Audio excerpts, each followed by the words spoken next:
Voltamos com a notícia de frente. A gente volta a conversar ao vivo agora com o João Fernandes. João Fernandes, que vai trazer o balanço da Covid-19 em Mato Grosso para a gente, a situação também das UTIs, não é isso, João? É com você.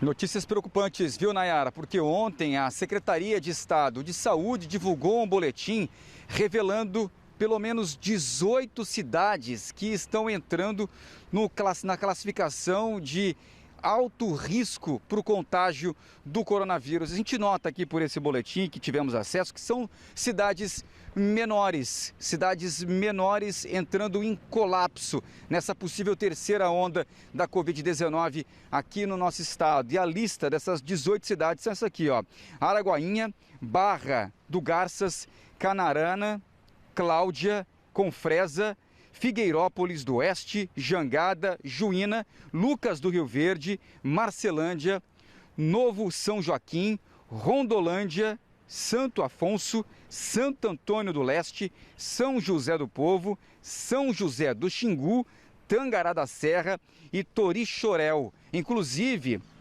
falei ontem aqui na Notícia de Frente que lá no programa de carona, na Cultura FM, a gente tem escutado e dando espaço a prefeitos e também secretários de saúde dessas cidades para eles falarem, mostrarem que plano estão tomando para poder diminuir esses contágios, né, esses novos contágios nessas cidades. A gente está ouvindo de cidades maiores. Por que cidades maiores? Porque essas pequenas, que geralmente elas não têm leitos de UTI, como fazer intubação de pacientes, por exemplo, elas acabam utilizando os grandes polos, que são cidades maiores, que acabam tendo uma estrutura também melhor para receber esses pacientes e elas vão ficando lotadas da mesma forma. A prova disso é essa informação que vem logo em seguida, que 9 hospitais já estão com UTIs lotadas aqui no nosso estado. 9 hospitais, não é? De cidades diversas que já não tem mais vaga em UTI e já estão procurando outras unidades para mandar os seus pacientes. A gente está revivendo, né, tudo que a gente já passou há algum tempo agora de UTIs lotadas, não é, em cidades principalmente do interior, aqui na capital também, e procurando remanejar esses pacientes no sistema do SUS, no Sistema Único de Saúde. E agora a gente passando por isso novamente aqui no estado. Portanto, 9 hospitais, pelo menos 9 hospitais espalhados por municípios aqui do Mato Grosso estão já sem UTI. Notícias preocupantes, viu? Agora, números totais da Covid-19 que registrou nas últimas 24 horas, 31 novas mortes. 31 pessoas perderam a vida nas últimas 24 horas para a Covid-19 e outras 2.338 pessoas contraíram a Covid-19, dados das últimas 24 horas. Agora sim, os números totais do coronavírus aqui em Mato Grosso, que registra até o momento 397.614 casos confirmados. Óbitos até o momento, 10.737. Pacientes recuperados até agora, 374.559. Pacientes internados subiu um pouco, viu? 1.604. Em monitoramento, 10.654 pacientes. E a taxa de ocupação, como eu falei agora, aqui tem hospital que já não tem mais UTI para colocar paciente, a taxa de ocupação está subindo também. A gente já chega a 87,93%, ou seja, quase 88% a taxa de ocupação em UTIs destinadas à Covid-19. Já para leitos clínicos disponíveis, enfermaria, que é a porta de saída, 41%, subiu um pouquinho também, né? Isso é uma boa notícia. Por que é uma boa notícia? São pacientes que estavam em UTIs, eles vão para leitos de enfermaria, dali já estão quase recuperados e vão para casa, ou terminar o tratamento ou já vão recuperados para casa. Então são números, são dados preocupantes, a gente tem que respeitar tudo que vem sendo dito, né? Que já vem sendo falado há algum bom tempo. Manter o isolamento social, o distanciamento e nunca tirar a máscara do rosto, né, Nayara? Isso mesmo, João. Falou tudo, sempre cuidando muito, tomando as medidas de biossegurança sempre. E obrigada, João, viu, pelas suas informações. A gente fica, né, abatida, triste com esses dados, mas eu vou trazer um outro também preocupante aqui, que é o boletim semanal do Sindicato dos Estabelecimentos de Serviços de Saúde do Estado de Mato Grosso.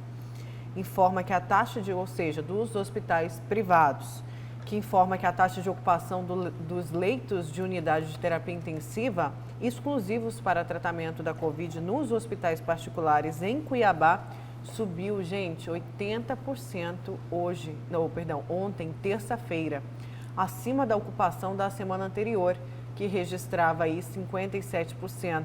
Já a taxa de ocupação de leitos de enfermaria está em 77,5%, acima dos 46% registrados na semana passada. Então, olha só, semana passada, a taxa de ocupação de leitos de UTI da rede privada aqui de Cuiabá era de 57%.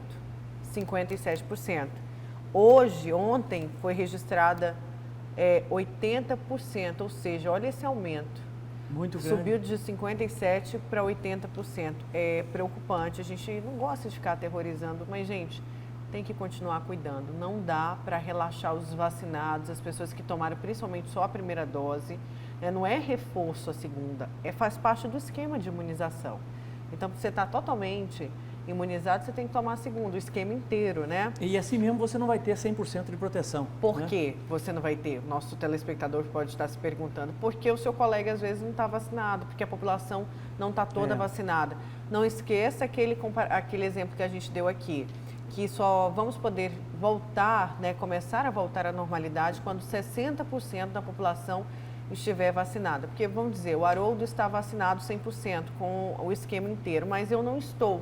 O Haroldo pega a Covid, ele vai, às vezes, nem manifestar a Covid, mas ele pode transmitir. Sim. Para mim, de uma forma que eu vá manifestar de uma forma mais severa, até mesmo hospitalizando. Então, a gente tem que tomar cuidado por isso. Só quando tiver essa imunização maior de 60%, que aí a gente vai ter essas cenas que estamos vendo, por exemplo, nos Estados Unidos, em Israel e em alguns outros países. E assim mesmo, é um vírus que persiste, Nayara e querido telespectador. Por que eu estou classificando o vírus desta forma, né?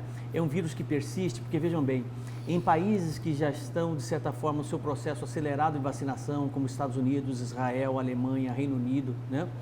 Você vê que existe uma oscilação grande, eles não conseguem zerar óbitos, não conseguem zerar contaminados. Eu me lembro muito bem que na última sexta-feira, Israel tinha 14 pessoas contaminadas, né, com o Covid-19. Ontem eu fui fazer a check-up e já tinham 40. Quer dizer, então está oscilando o tempo todo. Caiu muito por conta da vacinação, mas é um vírus que persiste, é um vírus letal e quanto mais ele está presente, de certa forma, em meio à sociedade ou às sociedades nos países, a possibilidade, né, de nós termos novas variantes e novas cepas é muito grande. Além dessa cepa indiana, né, que graças a Deus, pelo menos os pesquisadores já chegaram à conclusão que pelo menos 2 vacinas, né, são capazes de bloquear essa cepa indiana, que é muito mais letal, segundo os pesquisadores, que é a Pfizer e a AstraZeneca, né? Continua sendo muito preocupante para o mundo todo, porque existem países ainda, boa parte no mundo, que não tem nenhuma vacina, absolutamente nenhuma vacina.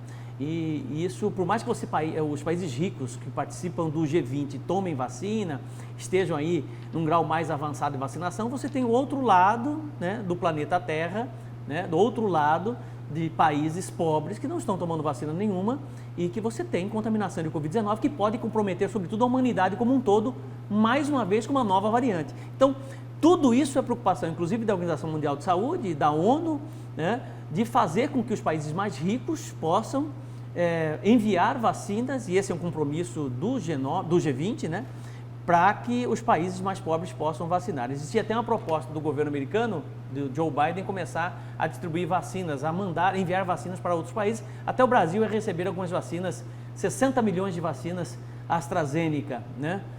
Mas me parece que até agora não tomaram essa atitude. Mas eu acredito que em curto espaço de tempo nós tenhamos mais vacinas, né? No mundo todo, vacina suficiente para vacinar o mundo todo num espaço de tempo menor. Mas a minha preocupação são as variantes, né? Porque cada dia aparece uma nova, aí é complicado.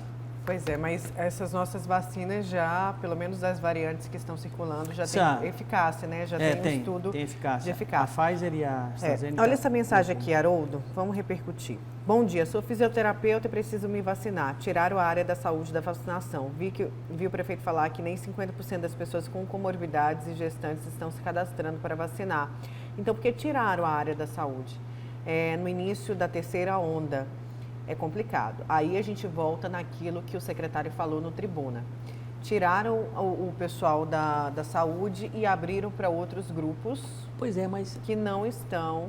Mais uma vez, gente, claro que eu sou a favor, né? Claro que a gente quer, mas a gente fala desse plano de imunização. Existe um plano para ser seguido. Sim, do PNI, não né? vira bagunça. Mas aí, nesse caso dela, eu acho que é remanescente, né? Ou seja, ficou para trás. É aquele que ficou, né? Ou seja, eu acho que toma vacina. É o que ela fala isso aqui, ó. Vamos abrir aqui no site da Prefeitura, da vacina, pré-cadastro.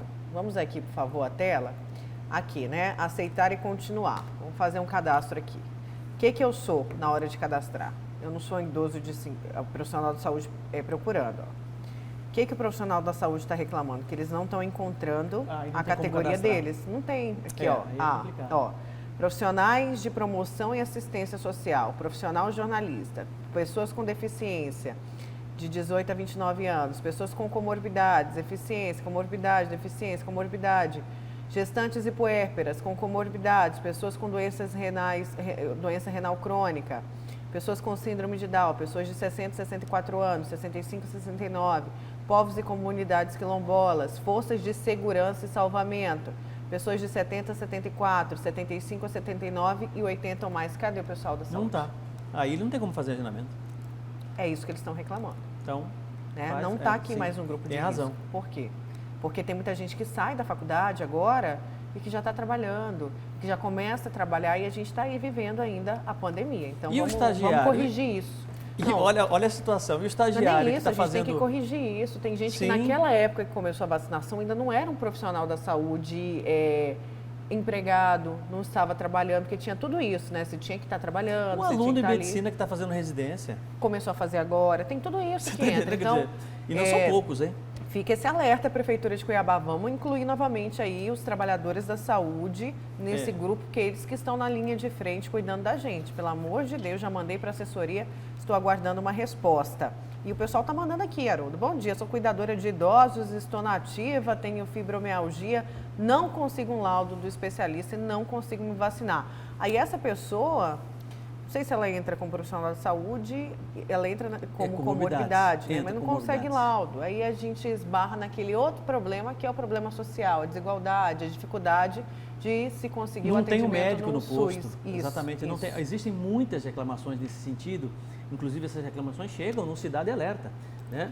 Diariamente nas enquetes que nós promovemos no Cidade Alerta. E chega exatamente neste formato. Olha, não consigo o laudo porque não tem médico no posto. O médico não está lá, não consigo. E as pessoas não estão vacinando por conta exatamente disso. Bom, o pessoal está aqui. Minha mãe, 59 anos, está louca para vacinar e estagnou nos 60. Porque faz parte do plano de imunização. Terminou os idosos, terminou a vacinação dos idosos, o que acontece? Aí vai para outra etapa, a etapa das comorbidades, que é essa que a gente vive. Depois das comorbidades, última etapa do plano de imunização. Aí que entra profissionais da segurança, professores da educação, né? Profissionais da educação, caminhoneiros que foram incluídos nessa última etapa. Aí depois que acabar, que abre para a população como um todo. Bom, vamos seguir, trocar de assunto aqui, falar de um assunto também que gera uma repercussão grande, todo mundo quer opinar e todo mundo tem uma opinião para ele, que é o VLT ou o BRT. Gente, pasmem, vai ter plebiscito, sabia, Haroldo? Sabia. Quem deve decidir sobre o modal de transporte a ser usado em Cuiabá e Várzea Grande? Eis a pergunta, né? Os políticos, os técnicos ou o povo? Para ouvir a população, uma das formas possíveis é por meio de um plebiscito. Na capital, a Câmara aprovou o projeto que convoca plebiscito para a escolha dos modais. Vamos conferir com o Antônio Carlos Silva. No último dia 17, o prefeito de Cuiabá, Emanuel Pinheiro, propôs à Câmara de Vereadores da capital e ao Poder Legislativo varzegrandense a realização de plebiscitos municipais nas duas cidades para ouvirem as populações locais sobre qual modal de transporte deve haver nas duas cidades, BRT ou VLT. Dias depois, aqui na Câmara de Cuiabá, 5 vereadores elaboraram um projeto de decreto legislativo. São eles: Dídimo Vovô, Mário Nadaf, Juca do Guaraná Filho, Sargento Vidal e Rodrigo Arruda Sá. Estes 5 parlamentares estão propondo um projeto de decreto legislativo que autoriza a Câmara de Vereadores a realizar um plebiscito na capital. Nada mais importante do que consultar aqueles que serão os usuários do sistema de transporte, para quem toma esses modais. Por isso que é atualíssima.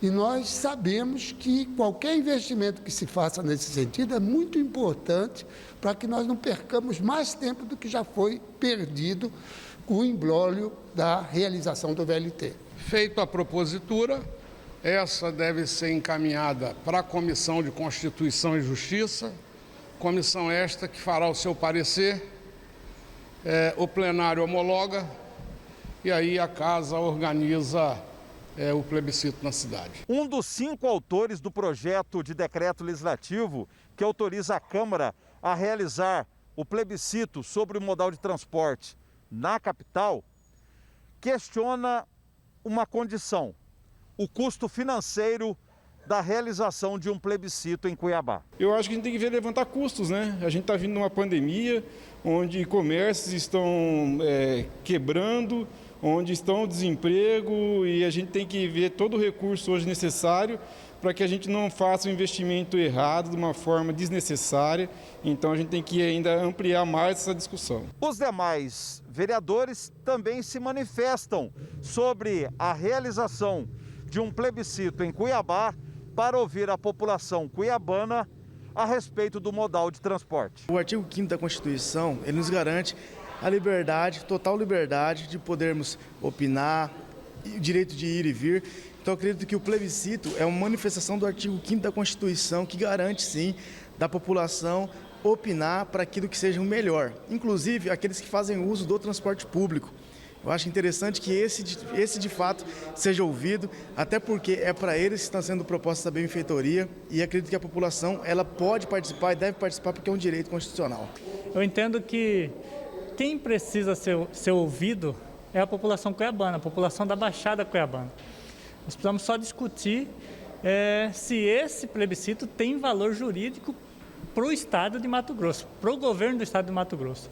Agora, quem precisa ser ouvido nessa situação é a população cuiabana que vai utilizar, a população cuiabana e a população varzegrandense. Eu vejo que vem em bom momento, até porque o plebiscito, quem vai falar no plebiscito são a predominância das pessoas que vão usar o modal. Enquanto a classe política que está tomando a decisão, no máximo vão usar o modal no dia da inauguração. Então eu penso que consultar o povo é o melhor caminho para definirmos. Até porque se você pegar o BRT, além da modernidade, nós temos boa parte das obras já finalizadas. Então, eu acho que consultar o povo seria de bom ouvido. O que precisa ficar muito claro é que essa bagunça precisa ser corrigida. O povo precisa ser respeitado. Nós estamos com a cidade dividida no meio aí, um trânsito horrível em razão dessas obras do VLT, e agora simplesmente mudar para BRT, isso precisa ficar esclarecido. E ninguém melhor que o povo para manifestar a sua opinião, o seu desejo. Olha, a gente já vai nesse assunto VLT, BRT, é importante a gente comentar, mas antes deixa eu abrir um parêntese aqui, porque o nosso querido Quando eu falo que eu amo a participação de vocês, tem um motivo, porque vocês também nos ajudam a fazer o programa. Pautam o programa o tempo todo. O nosso amigo, está falando aqui, o Rodrigo, que ele conseguiu cadastrar a esposa dele, que é psicóloga, na aba promoção e assistência social. Aqui não fala saúde, ó. Deixa eu voltar aqui. Aqui fala só profissional de promoção e assistente social. Deixa eu diminuir aqui um pouquinho para o pessoal poder ver. Tá vendo? Aqui, ó. Então, ele conseguiu nesse profissional de promoção e assistência social. Você, profissional da saúde, tenta aí, tenta fazer essa vacinação, tenta colocar esse link, profissional de promoção e assistência social, para ver se dá certo, tá? E até a gente recebeu o posicionamento da assessoria. Deu certo com a esposa do Rodrigo. Obrigada, viu, Rodrigo, pela contribuição aqui com a gente. O pessoal que está me mandando aqui da saúde, olha, eu tentei, não tem na aba. Tenta esse, então. No caso da fisioterapeuta, que você lembra, né? Sim, tenta esse, do home care, né? Home care. Tenta esse, profissional de promoção e assistência social, para ver o que dá, e manda aqui para a gente, por favor. Agora, falando do VLT, desse plebiscito do BRT, não é mais hora, primeiro. Segundo, a Câmara não pode decidir só por Cuiabá. Cuiabá não tem essa decisão sozinho, o VLT passa em Vargem Grande também. Então, esse plebiscito teria que ser feito na Assembleia Legislativa. A pergunta é isso, é constitucional? Tem legalidade depois que decidido? E terceiro, gente, sabe quanto que custa um plebiscito desse? Em média, 3 milhões. É momento para isso, Haroldo? Pois é, eu vou discordar de você, Nayara, porque, veja bem, por que na época das eleições você convoca a população para votar, né? E acaba elegendo prefeito, vereador, deputado federal, deputado estadual, enfim. A população é útil nas eleições, entre aspas, esse útil, para poder votar. Por que quando você tem um modal, um sistema de transporte, em que vai mexer sobretudo com a vida, com o cotidiano das pessoas, no dia a dia delas, são os pobres, né? Na maioria das vezes, que utilizam o transporte público, os políticos não utilizam, né? Quem está decidindo isso não utiliza, o governador não utiliza, prefeito não utiliza, vereador não utiliza, ninguém utiliza transporte coletivo, né? Por que justamente pessoas que vão utilizar o transporte coletivo não são consultadas? Essa é a única pergunta que eu tenho, porque, veja bem, todas as vezes que você interfere no cotidiano das pessoas, no hábito das pessoas, né, em uma sociedade, é preciso que essa sociedade seja ouvida. É preciso que se municie essa sociedade de informações suficientes para ela poder, pelo menos, ter o direito de escolha. Esta é a minha... Gasta-se tanto dinheiro com tanta porcaria, com tanta coisa que não é necessária, e agora estão colocando em questão o custo de um plebiscito tão importante, algo que necessariamente possa balizar, né, o futuro dessa cidade com relação à questão dos modais. Porque, veja bem, uma vez escolhido de forma errada o modal, né, escolhendo, por exemplo, um BRT ou um VLT, sabe-se lá qual é o correto nisso tudo, nós iremos sofrer as consequências disso nos próximos 10, 15, 20 anos. E que cidade nós teremos daqui a 20 anos? Então, o único questionamento que eu faço é exatamente isso. Para que serve a população? A população serve para ser espectador apenas de movimentações monocráticas, muitas vezes, decisões monocráticas de governo, de prefeito, e não participam de absolutamente nada? É só como massa de manobra mesmo? Eu acho que não. Acho que a população precisa ser pelo menos ouvida, né? É preciso que se debata de forma ampla essa questão do modal, do VLT, deixar muito clara a questão da tarifa, né? Eu tenho plena convicção de que existem interesses políticos por trás exatamente de um modal, né? O VLT é altamente concorrente ao sistema de transporte que nós temos hoje na nossa cidade, é altamente concorrente, tem todas as condições de fazer com que o sistema melhore muito, porque vai aumentar a competitividade, e aumentando a competitividade, quem ganha com isso é, sobretudo, o usuário, né, do transporte coletivo.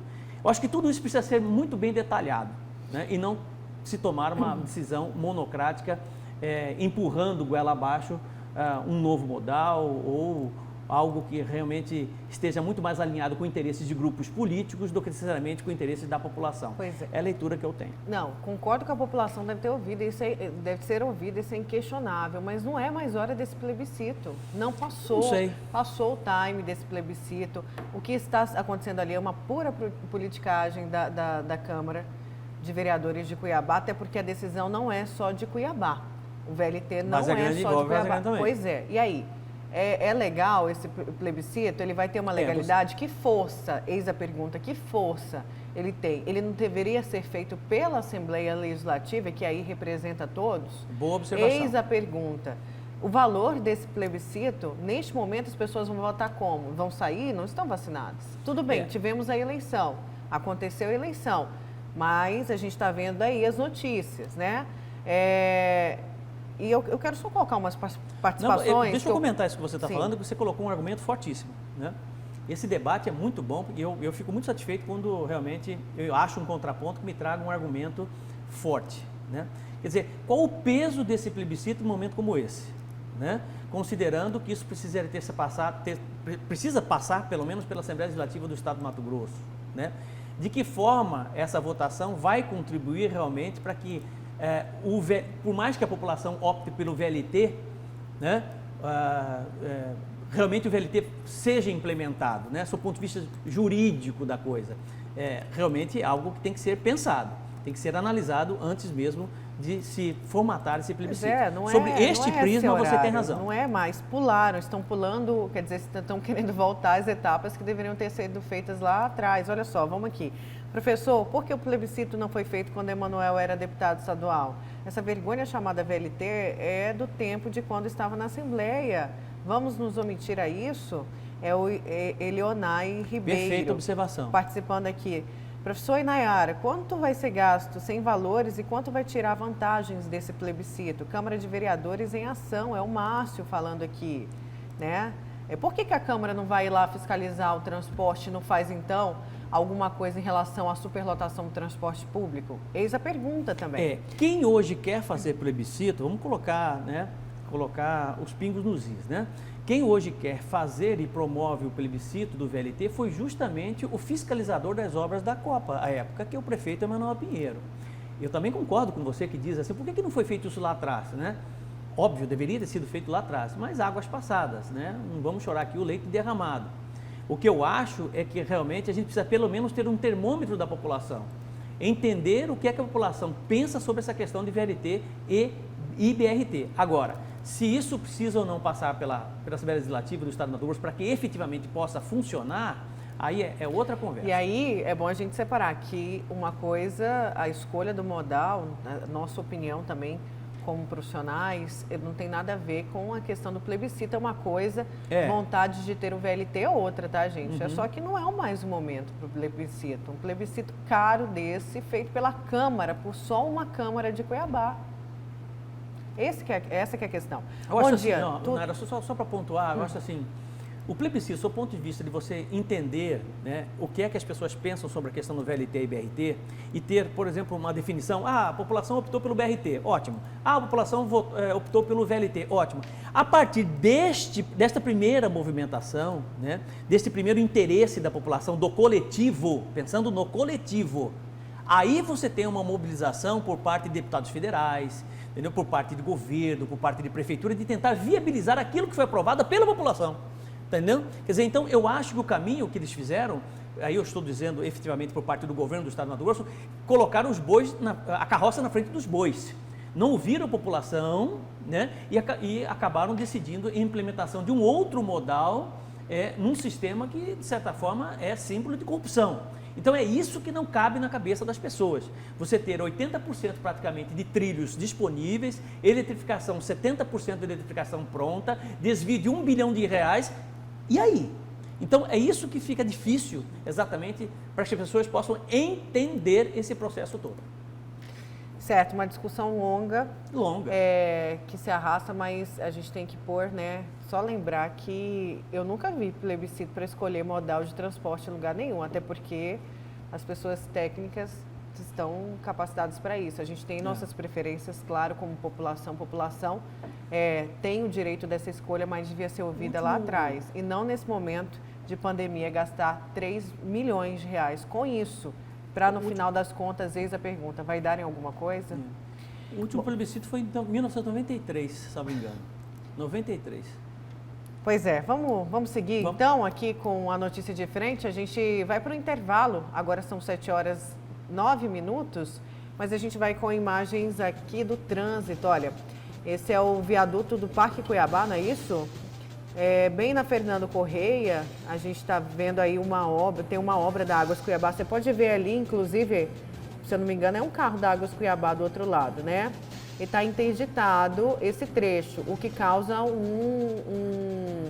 a alça de cima está interditada. Pois é, e aí, claro, embaixo, não sei se a gente tem essa imagem, mas está muito congestionado. É isso que a gente tem? Temos essa imagem de baixo? Ainda não? Bom, só fica esse alerta aí, pessoal, que for passar nessa região, que o trânsito está bem complicado justamente por conta dessa... Olha ali você consegue ver um pouquinho da rotatória, o quanto está congestionado, viu, gente? Então, atenção, se você precisar passar... Olha só, porque está interditado em cima. Se você precisar passar por essa região e puder desviar, faça isso, porque está complicado aí, né, neste horário. 7 horas e 10 minutos, a gente já volta.